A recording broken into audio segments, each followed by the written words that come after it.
All right, let's go to these warnings overnight from Australia's top intelligence chief, Andrew Shearer, who says authoritarian regimes like China are exploiting Australia's preference for restraint and de-escalation.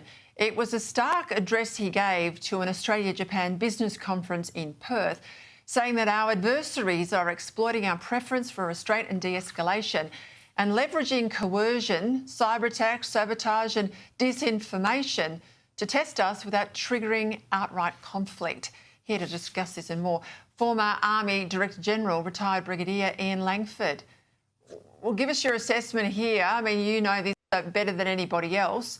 Are we, walking through Lotus land, and potentially, other than kinetic warfare, are we already at war with China? And in the case of Europe, is Europe already at war with Russia?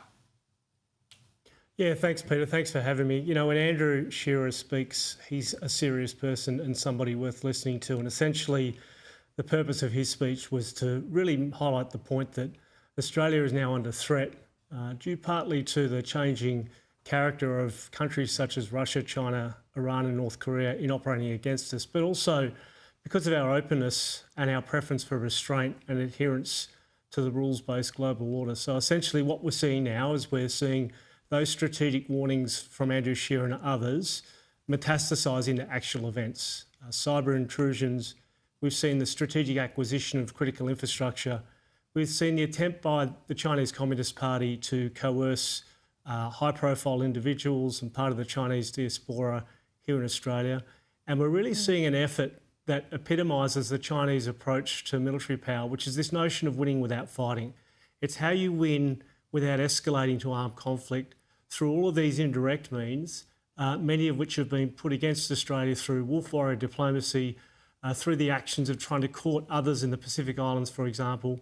And all of this ties into essentially now a competition around who is the preferred partner in our region and how will Australia deal with Chinese aggression, which is coming in all of these non-traditional ways in an increasingly contested and conflicted world. Key in all this is the economic leverage China has, though, isn't it, Ian?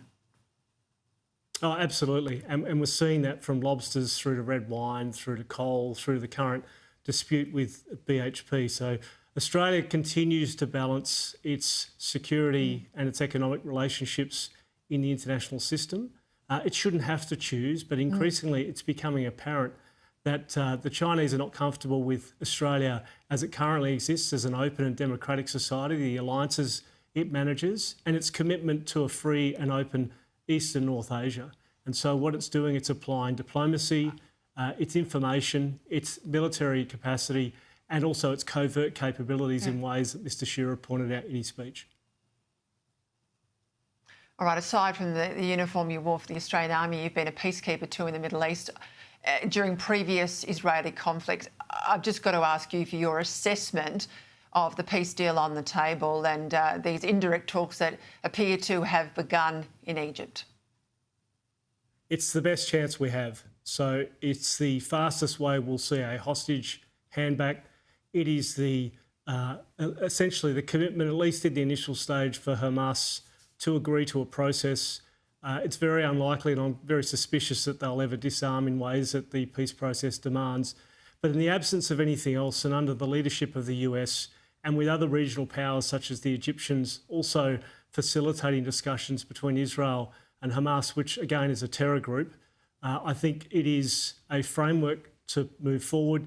It will ensure some degree of accountability on the part of Hamas to the Palestinians themselves, and we should support it to achieve the maximum effect it will, noting that it won't be perfect in its execution or outcome.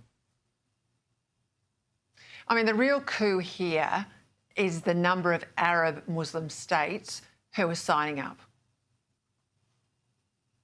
Absolutely. And again, one only needs to think about the Muslim Brotherhood and the threats that pose to some of those countries, including Egypt, over the past 50 years, to recognise that Hamas represent a threat not just to Israel and to the free world, but to the Arab street and the Arab world. And it's certainly not the intention of the Egyptians, for example, to allow a movement like the Muslim Brotherhood to spill out of any reintegration of Hamas into society. So the Egyptians will want Hamas to disarm.